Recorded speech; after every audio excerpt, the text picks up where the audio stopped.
How do I stay strong in the face of my abuser? I have left. I've gone to the police.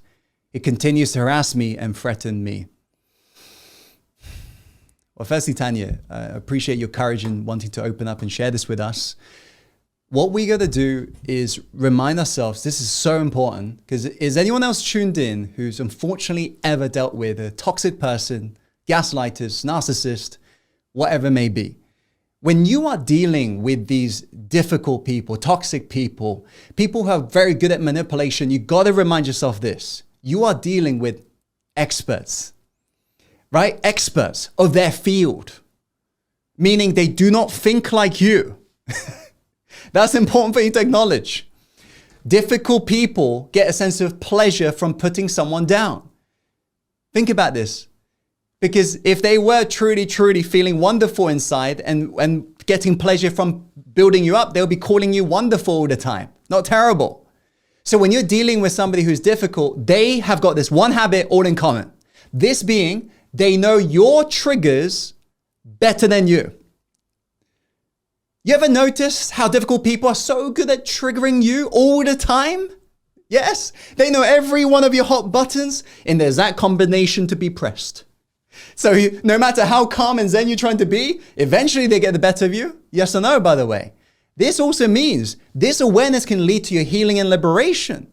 Why? Because it means if you heal your inner blocks, if you heal your insecurities, you can get to a place whereby they can no longer press those same buttons. Take, for example, a bunch of naughty students in a classroom. They know the teacher has got a lot of insecurities. They're needing to please people. So what do? They resort in power games. They show a sense of, I really like you to the teacher, but then they continue to mess around in class and do things that's worse, right? So it's push, pull, because they know there's an insecurity there. Difficult people will go a step further than this. If you've got the need to be approved of somebody else, then that's a recipe for a great manipulator to enter your life. Because they can give you a little bit of love, a little bit of approval, right? And then what do? They push you away and start taking away. And in doing so, you'll grip on, even when it's toxic, you'll grip on, and this is how they can continue abusing you. To put simply, your best form of protection is you working on healing on you.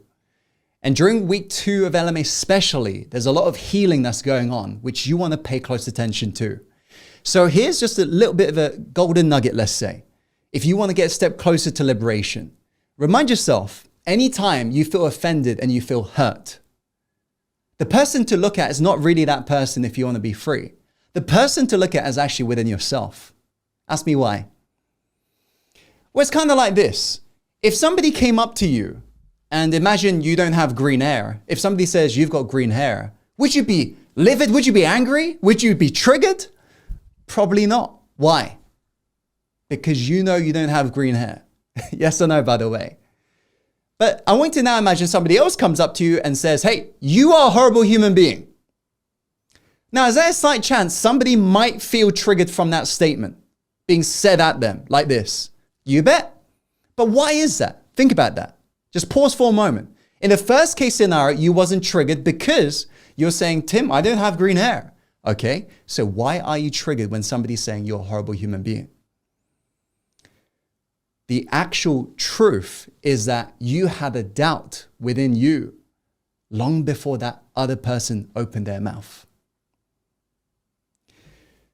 Meaning what is triggering you is not what they're saying to you, but it's actually what you're saying to yourself. Once they've stopped talking, that's what's actually offending you. As after all, nobody has ever been offended by a statement that doesn't apply to them. Yes or no?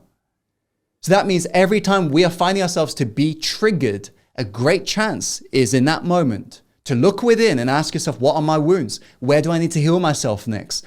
Because without doing so, you are always going to be in a place where you become an easy target, easy victim. Because that's what manipulators target specifically, these sort of people.